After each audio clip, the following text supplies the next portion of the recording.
Reich exploitait et faisait souffrir 6 millions de prisonniers de guerre et 15 millions de travailleurs forcés ou d'adversaires du fascisme hitlérien, déportés, condamnés à la mort lente des camps ou à la mort tragique des tortures, des chambres à gaz et des poteaux d'exécution. Ce n'était pas assez pour les nazis que de faire souffrir, il leur fallait encore humilier. Que dans un seul regard il reste la fierté, que dans une seule pensée il reste le refus, et leur victoire était menacée. Les Allemands cherchaient à dégrader les âmes après avoir brisé les corps, et s'ils n'y parvenaient pas, la mort. Un dixième seulement des déportés politiques a survécu. Même si la mort marche plus vite encore à leur rencontre, rien ne pouvait empêcher les déportés d'entendre au-delà de l'horizon s'élever une rumeur d'espérance. Le grondement des batailles se rapprochait, les canons alliés parlaient déjà de vengeance, la liberté montait vers les captifs.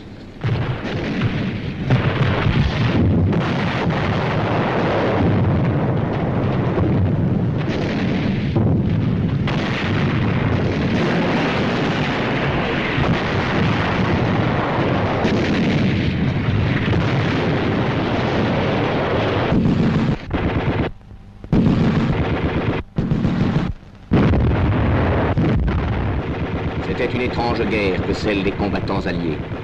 En phase 2, de l'autre côté des lignes qu'ils attaquaient, il y avait presque autant de captifs que d'Allemands, presque autant de frères que d'ennemis. Chacun des coups qu'ils portaient leur donnait la joie de frapper l'adversaire et la crainte de toucher un ami.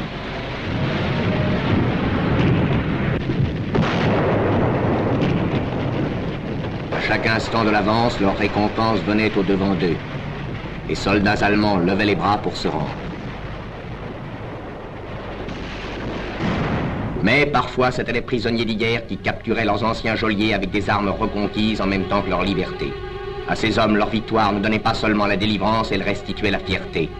Des esclaves, elles faisaient des combattants, comme de ces prisonniers du Stalag 5B qui, avec 33 fusils, s'emparèrent de Villingen, 23 000 habitants et une garnison. Oui, si jamais soldats ont su pourquoi ils se battaient, c'est bien ceux de 1945, rendant à leurs frères esclaves la liberté et l'honneur inséparables.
Les Allemands étaient vaincus, mais la mort ne l'était pas.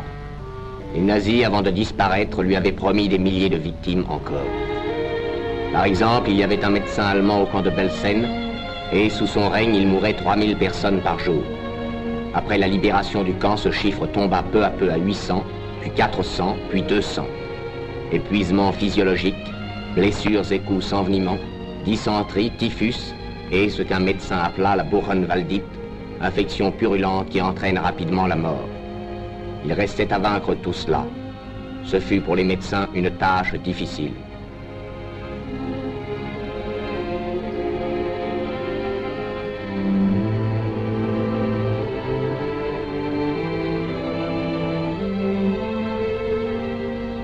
Mais chaque fois qu'un sourire renaissait sur un visage squelettique, c'était la plus belle des victoires, celle de la vie.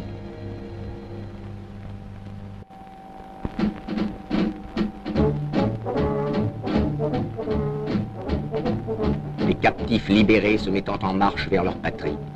Dans la valoche ou le baluchon, ils entassaient leurs pauvres trésors personnels, hardes, chandails, vieux paquets de lettres, la canne sculptée au couteau et en route. Ils la connaissaient, la route qui mène chez soi. C'est la route qu'on apprend par cœur dans les fiévreux préparatifs de l'évasion, la route que beaucoup ont parcourue déjà la nuit par étapes angoissées, jusqu'au jour où la guigne les a fait cueillir par une patrouille de choupeaux ou de SS. C'est la route dont on a remâché les kilomètres dans l'amertume des camps de représailles.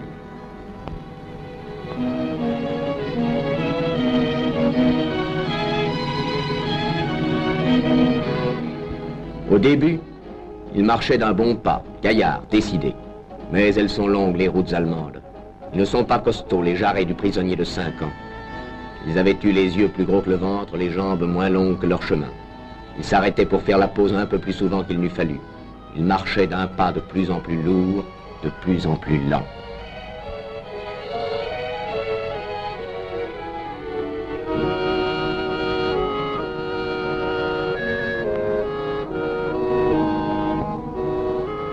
Les campements de Romanichel au bord des routes où fumaient les feux de 100 embouilles se grossissaient de traînards, d'éclopés, de malades.